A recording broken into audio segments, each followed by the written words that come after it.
Mga kasayan, papagandahin lang natin yung kulay ng ating dashboard o gear shift indicator. Ito siya kasayan, nakabukas na yung ating park light ha. Yan yung stock park light natin. Meron tayo ditong kulay ano, kulay green at saka kulay blue.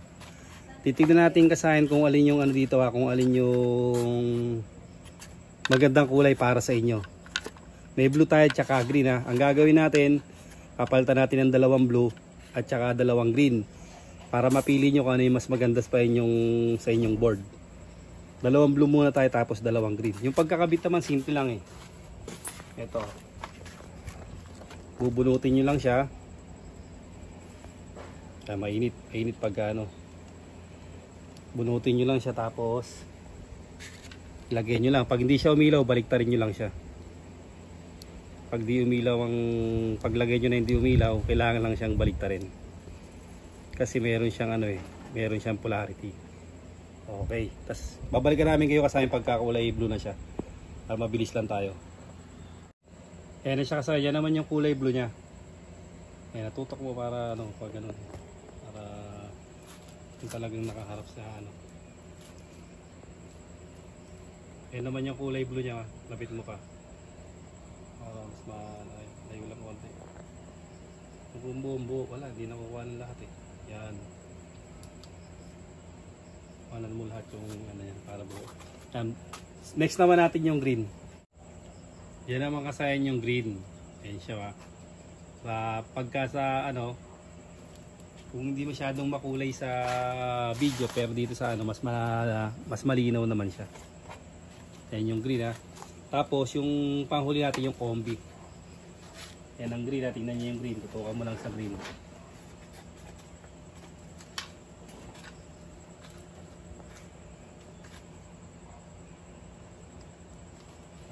Ayan yung green niya ha.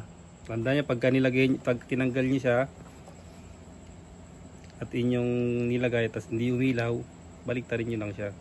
Kasi may polarity dito eh.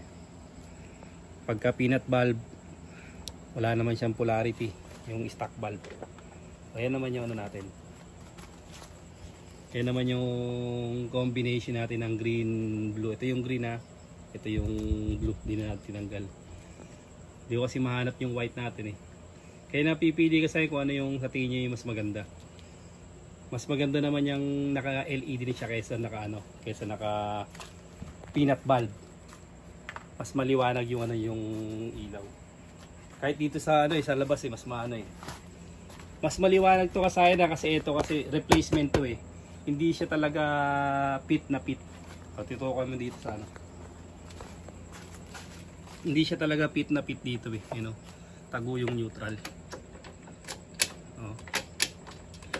Kaya kung ano yan, mas cover, mas makikita nyo pa yung mas maliwanag sa ibang mga motor nyo, sa mga wave nyo, sa mga smash. Mas makikita yung talagang liwanag ng LED. Kaya pili na lang kayo kasi kung ano yung gusto nyo kulay. Para sa mas maganda pang ano, mas magandang dashboard, mas maganda tignan yung dashboard pagka makulay siya. Hanggang dito na lang mga kasayan. Salamat sa panonood.